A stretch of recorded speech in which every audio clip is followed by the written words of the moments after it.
Morning all, it is Saturday morning, it's 5 to 9. I just had a phone call 20 minutes ago there.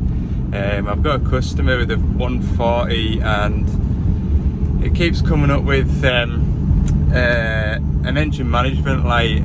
When I spoke to the driver, the time he'd got into the service menu to view the error code, the error code had disappeared.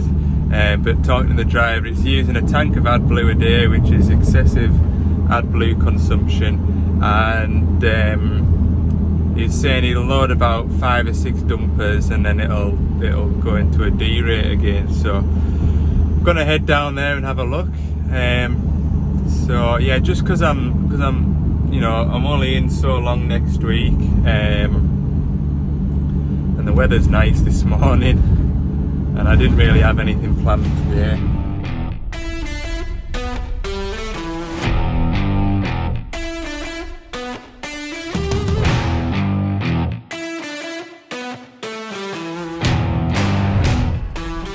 Right, I've made it to my machine. It's using a tank of AdBlue a day, he reckons.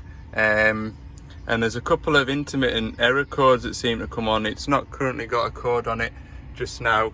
I've put my laptop on it. There's a stored error code here which happened 3 hours ago. After treatment, catalyst conversion efficiency erratic, intermittent or incorrect.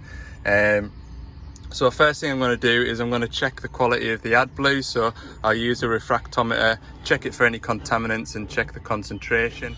Once I've checked the AdBlue quality and for contamination, I'll take that exhaust cover off and I'll pull the injector out, check the condition of the injector. I'll run a metering test where I'll check the spray pattern as well as the injector for leaking. Sometimes what can happen if the injector is leaking, it dribbles AdBlue into the SCR and then it kind of builds up like urea crystals, which then blocks up the SCR, which then gives a poor conversion efficiency. So that's the first thing. I'll go and check the tank. So if you've seen before, I've got this refractometer kit. It's just a Draper kit. I don't think they're that expensive, and if you're running AdBlue, they're well worth a buy because you can check the AdBlue before you put it into the machine. So I've taken a sample and you can look in there. Can you see?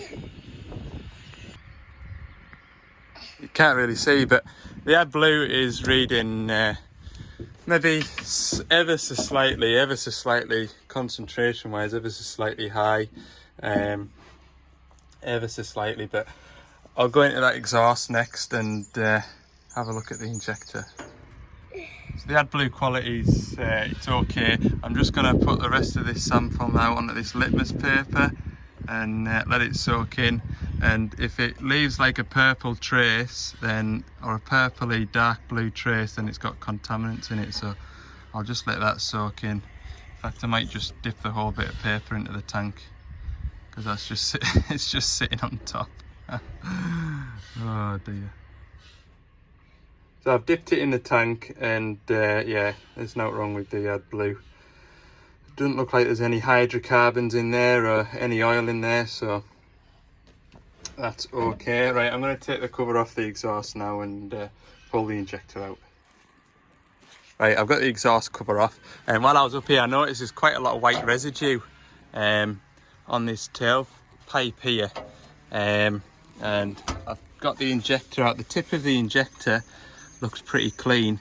Quite often you can kind of see a bit of residue sort of on the tip, but if you look inside the hole you'll be able to see better than me.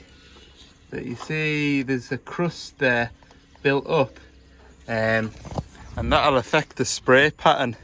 So when you're spraying it into this mixer tube here, you want a nice atomized sort of mist, and if it's hitting that crust it'll sort of turn it into a jet, or even worse, it'll just dribble in. So then it's not treating the emissions correctly.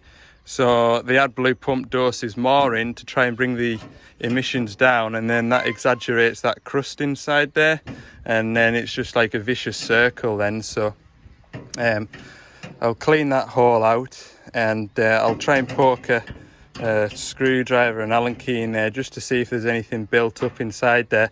You can't remove this and strip it down and have a look inside there. The only way you'll look inside there is if you get a gas axe and cut it open, by which point the thing's junk. So I'll have a bit poke around in there, see if I can pull out any chunks.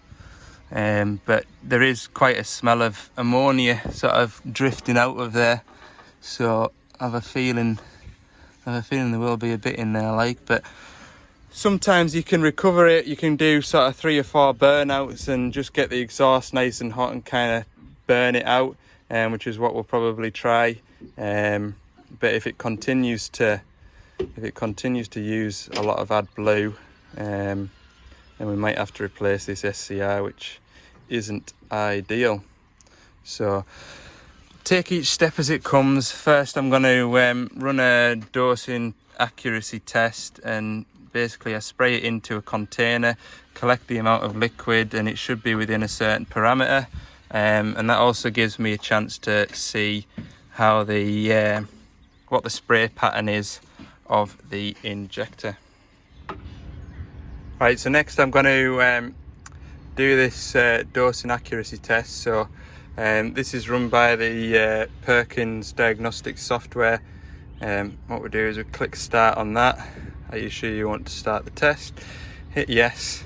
And what's going to happen now is it's going to bring the AdBlue pump pressure up, and I'll run around there now and should be able to catch the AdBlue coming out.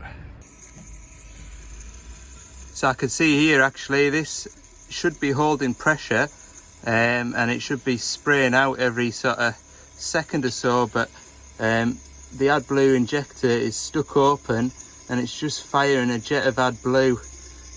So this should be pulsing, it should be spraying every second, but as you can see it isn't. So that's the issue with this machine. This AdBlue injector is stuck. You can see now it's spraying,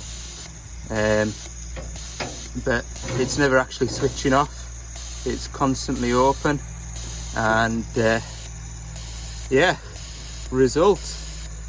We'll let it finish its thing, and put a new AdBlue injector on it. I put my screwdriver in through this hole, and there's quite a lot of stuff coming back out. Yeah, I have a feeling this is going to be choked solid, which is unfortunate. So I was told it was using excessive AdBlue for 2 days, but then I've also been told that it's been using excessive AdBlue for 2 weeks, and if that's been jetting in like that the whole time, then that's going to be pretty solid, like. I'll let it scratch about, see how much comes out, and we'll give it a couple of good burnouts, and we'll just have to see. It's going to be one of them, I think. Put it back to work and see what happens next. Right, so in my AdBlue repair kit I have got new injector kit, so I'll put that on. Right, so maybe to try and explain it a bit better, you've got pressure in and pressure out.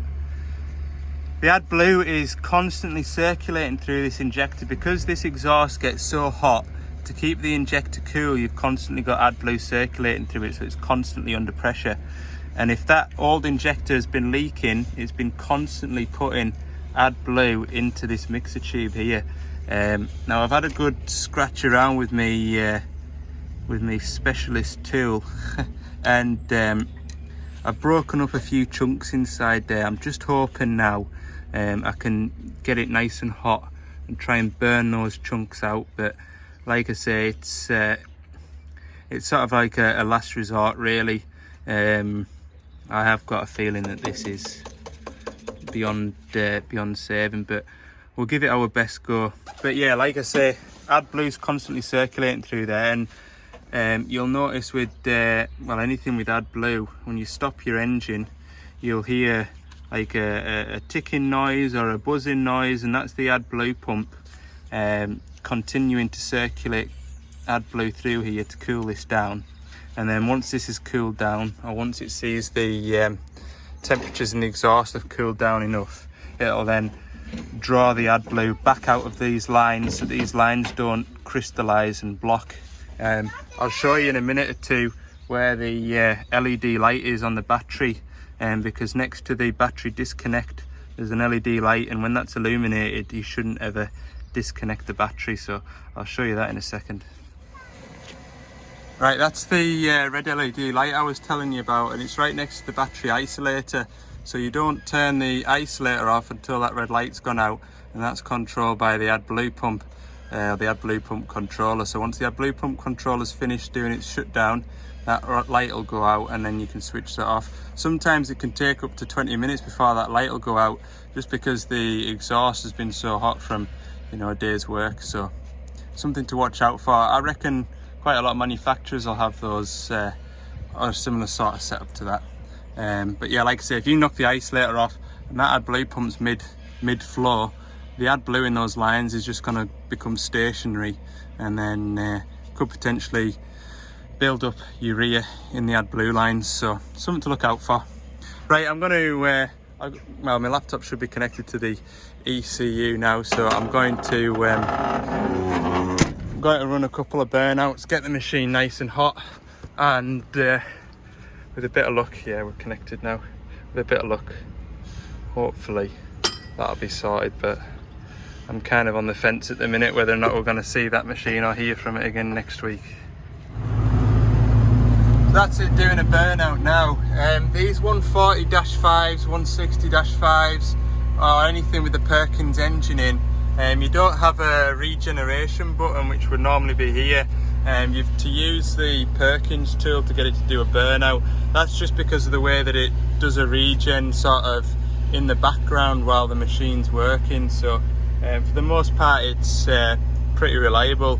I've never came across an error code where it says carry out a service regen. Other than that thing revving away, it's a lovely peaceful spot to spend a long morning. Right, I've given that machine about half a dozen burnouts. Like I say, time will tell now whether that fault code's gonna come back. The fault code was NOx conversion low, so it hasn't been treating the emissions properly. I think with that mixer tube being choked up the way it is, it might throw another fault, but we'll just have to wait and see. So right, it's what is it now, 1 o'clock-ish. I'm gonna head home and start my weekend. All in all, it's Monday morning, and yeah, I've taken a day off. So if you didn't know already, I do a bit of tractor work just in the summertime, springtime, just for a farmer that I've been helping since I was, I think, about 13 or 14 year old. So a bit of a tradition. I always come and lead a bit of grass, do a bit of ploughing, just anything that involves tractor work, just normally on an evening or a weekend, but just the way it's been this year, I've had to take a Monday off. So yeah, something a bit different today. We'll get set off. I'm taking my first load back, and we'll get carting. So we're on a Deutz 6185. It's like a full power shift, and not a bad place to spend the day. Now normally that's an 860 class chopper. Normally the contractor that we get is he's got 5 choppers out today. Normally we get either a 950 or a 980, and it's sort of flat out the whole time it's here. But this 860, it's just a little bit slower than usual, which is actually quite pleasant, to be honest with you.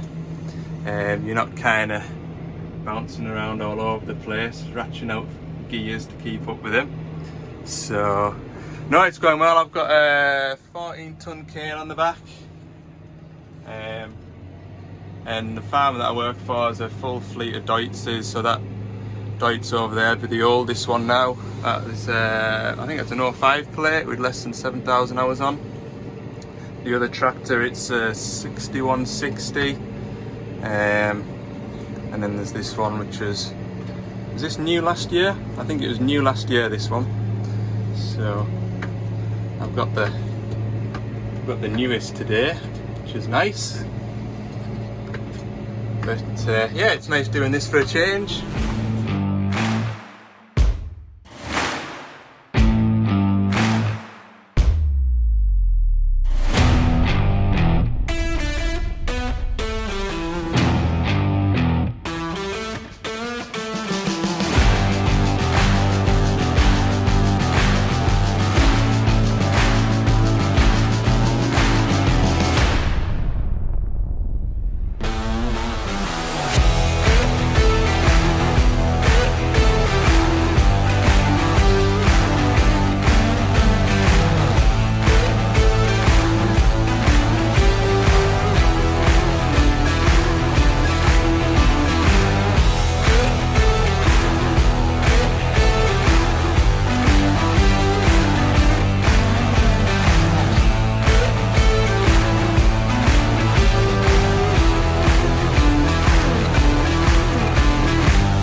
Trying to rain at the minute, which hopefully it doesn't amount to much. We're about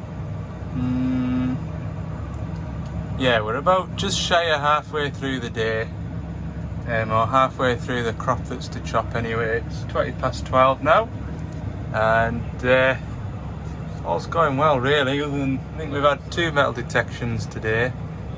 That was them just stopped down in the bottom there, so we're going again now.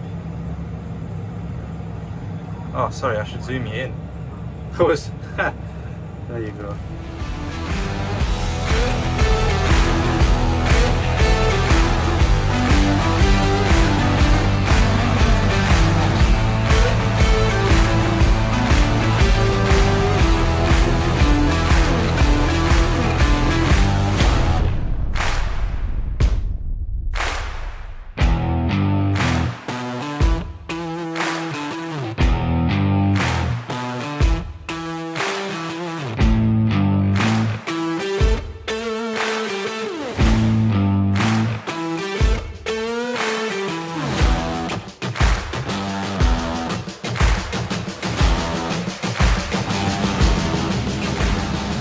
Balcher just turned up now, look, the big Heron trailer. You know when, I don't know if you do, but you're driving somebody else's tractor maybe, or you just want to flick the wiper on, but you're not sure whether it'll make the job worse because there's loads of grass tangled up in among it, or whether it'll clear. I think I'm going to risk it.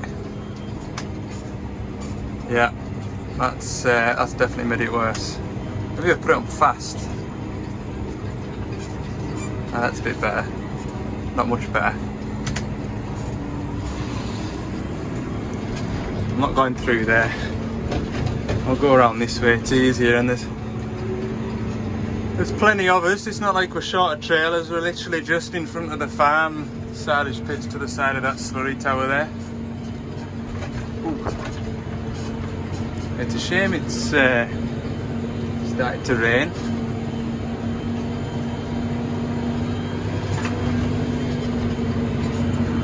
It's filling up nicely. Right, get out onto the road. Hi, we're in some nicer stuff now. It's a bit of rented ground.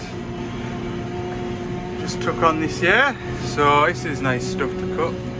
Forward speed's a bit quicker, and yeah, the rain is still trying to rain, like, just quietly, but we're not much to not much to go now. 3 more fields.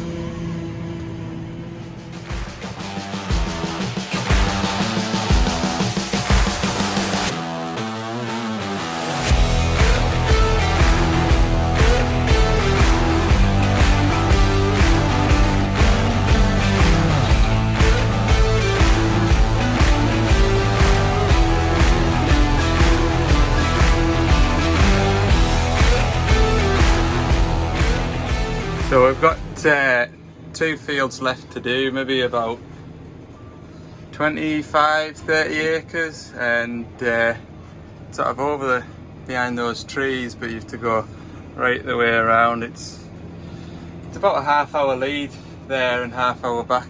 Well, maybe not that, maybe 20 minutes there, 20 minutes back, but the run-up machine's gone home. He says it's too wet, so time's it now, 20 past 3.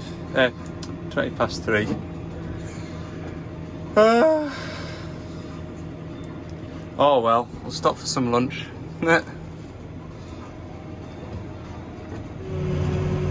Right, we're back chopping again. We were stopped for about 15 minutes in the yard, and everyone was like, let's just get this chopped, because we've only got this little paddock here, and that bigger field there, there'll be 18 acre in that maybe. So gotta get it done. It's not currently raining, it might rain in a bit, but we'll get the worst of it done, look.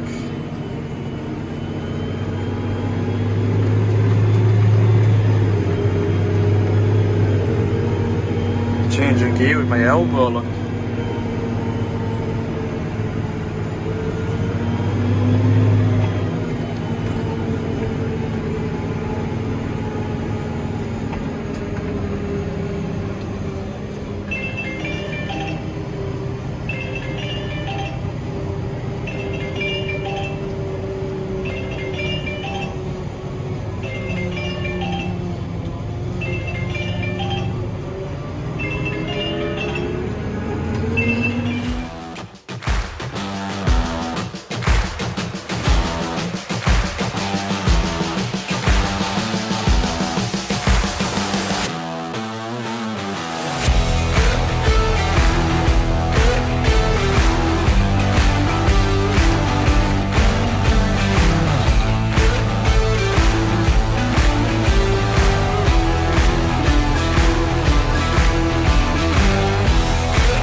Right, that's it for the day. It's 8:30 now, so I'll get this video edited. It'll be a late one up again.